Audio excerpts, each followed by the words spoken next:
Imaginez un avion de chasse si petit qu'il était initialement moqué comme un jouet, mais si puissant qu'il pouvait surpasser l'accélération d'une fusée. Il a été construit par un groupe d'ingénieurs rebelles qui détestaient l'obsession du Pentagone pour les avions lourds et coûteux. Ils voulaient un moteur volant avec un siège au-dessus. Voici le F-16 Fighting Falcon, connu de ses pilotes sous le nom de Vipers. Il a été conçu comme un chasseur léger de jour, mais il a fini par remporter plus de duels aériens, détruire plus de réacteurs nucléaires et exécuter plus de frappes de précision que n'importe quel autre jet de l'histoire occidentale. Aujourd'hui, nous entrons dans le cockpit du chasseur le plus réussi jamais fabriqué pour voir pourquoi le F-16 est la référence absolue des forces aériennes mondiales et pourquoi, 50 ans plus tard, il est l'arme que chaque dictateur sur Terre craint encore le plus. L'origine du F-16 est une histoire de pure défiance militaire. Dans les années 70, un groupe d'analystes et d'ingénieurs rebelles, connu sous le nom de Fighter Mafia, s'est révolté contre la tendance à fabriquer des jets de plus en plus lourds et coûteux. Ils pensaient que le lourd F-4 Phantom avait échoué au Vietnam parce qu'il était trop lent en combat tournoyant. Ils voulaient une pure machine d'énergie, un avion qui privilégiait le rapport poids-puissance et l'agilité avant tout le reste.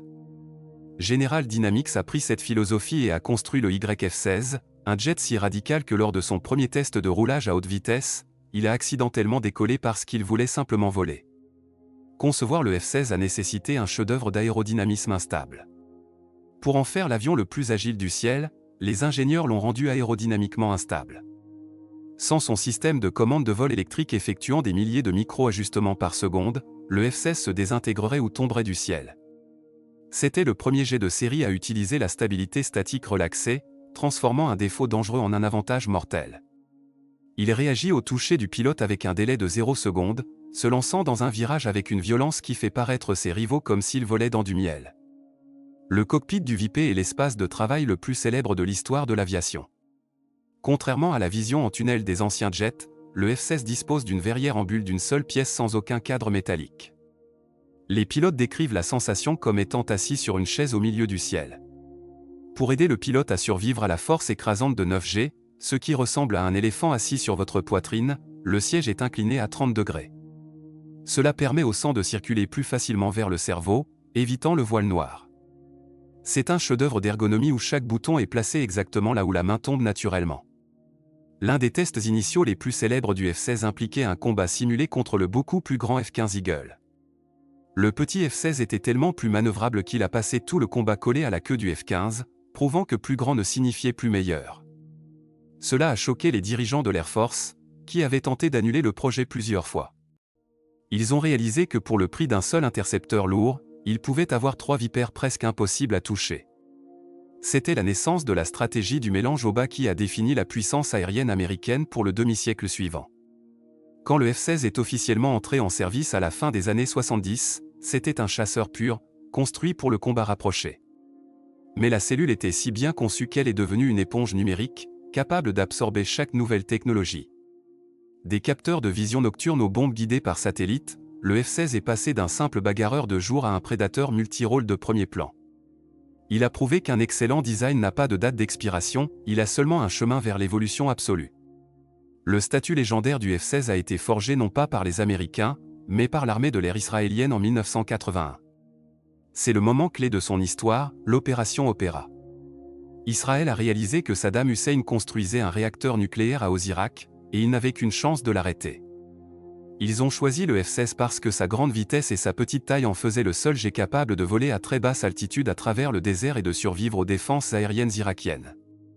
C'était une mission suicide, exigeant des pilotes de voler plus de 1000 km en territoire ennemi sans être détectés.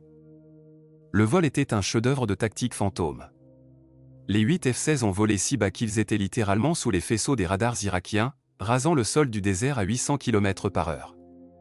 L'un des pilotes de cette mission, Ilan Ramon, s'est souvenu qu'ils volaient si près les uns des autres qu'ils apparaissaient comme un seul gros avion civil sur les radars. C'était un pari à haut risque où aucune erreur n'était permise, si un seul avion tombait en panne, toute la mission était compromise. Lorsqu'ils ont atteint la cible, les F-16 ont effectué une manœuvre de cabré à haute vitesse. En moins de 2 minutes, ils ont largué 16 bombes avec une telle précision chirurgicale que le réacteur a été complètement neutralisé, tandis qu'un bâtiment de recherche voisin est resté intact. Pas un seul F-16 n'a été touché, et chaque pilote est rentré sain et sauf. Cela reste la frappe de précision à longue portée la plus réussie de l'histoire. Le monde s'est réveillé avec une nouvelle réalité, le petit F-16 était désormais une arme stratégique capable de changer l'histoire en un après-midi. Cette mission a également prouvé l'incroyable fiabilité du moteur unique du F-16, le Pratt & Whitney F-100. Les critiques avaient affirmé qu'un jet monomoteur était trop risqué pour des missions au-dessus du désert, mais le cœur du VIP s'est révélé être un chef-d'œuvre de durabilité. C'était le moteur le plus puissant jamais mis dans un chasseur à cette époque, donnant au F-16 un rapport poids-puissance supérieur à 1 pour 1. Cela signifiait que l'avion pouvait littéralement accélérer tout en grimpant verticalement, une démonstration de puissance brute. Le succès de l'opération Opéra a entraîné une explosion des ventes mondiales. Les pays ont réalisé qu'ils n'avaient pas besoin d'une flotte massive de bombardiers spécialisés s'ils possédaient quelques escadrons de Vipers. Cette réputation de soldat universel est la raison pour laquelle le F-16 est aujourd'hui utilisé par plus de 25 nations. C'est une machine qui récompense le talent et punit l'hésitation, un jet qui transforme chaque pilote en un artiste de haute précision. Le travail le plus dangereux de l'Air Force appartient au Wild Weasel, et le F-16 est leur arme favorite. Cette mission est pure adrénaline, le travail du pilote est de voler directement vers les sites anti-aériens ennemis, en laissant délibérément le radar ennemi se verrouiller sur lui. Cela force l'ennemi à révéler sa position. Une fois que le radar est actif, le F-16 lance un missile HARM qui suit le faisceau radar ennemi jusqu'à sa source, détruisant le site dans une explosion spectaculaire. C'est un jeu de poule mouillée où le VIP est à la fois l'appât et le chasseur ultime. Pendant la guerre du Golfe en 1991, les F-16 ont effectué plus de sorties que n'importe quel autre avion. Ils ont été les outils primaires utilisés pour démanteler le 4e plus grand réseau de défense aérienne au monde. Les pilotes ont raconté avoir évité jusqu'à 6 ou 7 missiles solaires en une seule minute. Parce que le F-16 est si petit et agile, il pouvait effectuer des virages à 9G qui forçaient les missiles irakiens à perdre leur trajectoire et à passer à côté du jet. C'était un balai mécanique au milieu d'une tempête de feu. Le F-16 détient également un record unique en combat aérien. Depuis son introduction, il a obtenu plus de 76 victoires confirmées avec seulement une poignée de pertes face à d'autres avions. La plupart de ces victoires ont été remportées par des pilotes israéliens, pakistanais et turcs, qui ont utilisé le VIP pour abattre tout, des vieux MiG soviétiques aux drones modernes. Le canon de 30 mm reste une protection mortelle, mais ses vrais crocs sont les missiles Sidewinder, qui peuvent être asservis au casque du pilote.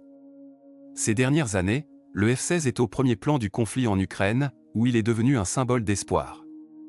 Les pilotes ukrainiens décrivent le F-16 comme un saut générationnel. Il loue son cockpit numérique, sa capacité à s'intégrer aux missiles standards de l'OTAN comme l'AMRAAM, et son radar supérieur. Pour l'Ukraine, le F-16 n'est pas seulement un avion, c'est un pont technologique qui leur permet de combattre à armes égales contre un adversaire beaucoup plus grand, prouvant une fois de plus que le VIP est le défenseur principal des cieux souverains. L'impact psychologique du F-16 au sol est son omniprésence. Parce qu'ils sont si nombreux et si fiables, un ennemi ne peut jamais être sûr du moment où un VIP est au-dessus de sa tête. C'est une machine qui possède le champ de bataille. Qu'il s'agisse de fournir un appui aérien rapproché aux troupes ou de mener une mission de frappe profonde, le F-16 offre une flexibilité tactique indispensable. C'est le cheval de trait que chaque commandant veut dans son arsenal, une machine qui a transformé la production de masse en domination absolue. L'analyse finale du F-16 est une histoire de succès industriel ultime. Il a prouvé qu'une idée simple, un chasseur léger à haute énergie, a été le concept le plus résilient de l'histoire de l'aviation. Le F-16 a établi le modèle de ce qu'un chasseur moderne doit être, une plateforme modulaire et évolutive capable de tout faire. Il a survécu à ses rivaux et est resté la référence par laquelle chaque autre jet multirôle, du J-10 chinois au Rafale français, est mesuré. Il est le souverain de l'air. L'héritage du F-16 se voit dans la nouvelle configuration Block 70. La dernière version dispose d'un radar AESA massif, d'un système automatique d'évitement de collision au sol et d'une colonne vertébrale numérique qui lui permet de combattre aux côtés du F-35. L'Air Force a réalisé que le F-16 est si efficace qu'il vaut mieux continuer à construire de nouveaux Vipers que d'essayer de les remplacer. C'est une machine qui a refusé de devenir une relique, évoluant en un tireur d'élite numérique. En regardant vers l'avenir, le F-16 est testé comme un ailier robotique. L'Air Force a déjà fait voler des F-16 de manière totalement autonome, avec une intelligence artificielle effectuant des combats aériens contre des pilotes humains. Ce programme utilise le VIP pour enseigner à l'IA comment combattre. Le F-16 n'est plus seulement un avion, c'est le cerveau de la prochaine génération de guerre robotique. Il continue de montrer la voie, prouvant que sa cellule est toujours l'un des équilibres les plus parfaits jamais conçus par l'homme. L'héritage culturel du F-16 est celui de l'excellence professionnelle. C'est l'avion des Thunderbirds, l'avion des adversaires de Top Gun et l'avion des rêves de chaque jeune pilote. Pour les hommes et les femmes qui le pilotent, le VIP est une confiance sacrée et une machine qui se sent vivante entre leurs mains. C'est le symbole de la détermination d'une nation à dominer le ciel, une machine qui a fait de la Verrière en Bulle une loi permanente du champ de bataille aérien. En se tenant à côté d'un F-16 aujourd'hui, on ressent sa présence propre, compacte et incroyablement déterminée. Il ressemble à un outil construit pour une seule chose, la poursuite de la victoire à haute vitesse. Il ne ressemble pas à une relique des années 70, il ressemble à un appareil qui appartient à un futur où l'intelligence et la rapidité sont les seules choses qui comptent. Du passé à aujourd'hui, le F-16 est resté l'outil ultime de la sécurité mondiale, transformant la logique légère en une garantie permanente de stabilité. Le F-16 Fighting Falcon n'est plus qu'un avion de chasse, c'est une garantie de supériorité aérienne. Il a prouvé que dans l'ère moderne, le blindage le plus important est la capacité de virer plus serré, d'accélérer plus vite et de surpasser son adversaire par l'intelligence. C'est un chef-d'œuvre de feu, de vitesse et de courage mécanique qui a redéfini la nature même de la guerre. Merci de nous avoir rejoints pour cette plongée dans l'histoire du VIP. Pensez-vous que le F-16 est le meilleur chasseur jamais construit, ou l'ère de la furtivité a-t-elle enfin mis fin à l'époque du combat tournoyant? Dites-nous ce que vous en pensez dans les commentaires. N'oubliez pas de liker et de vous abonner. Peace out.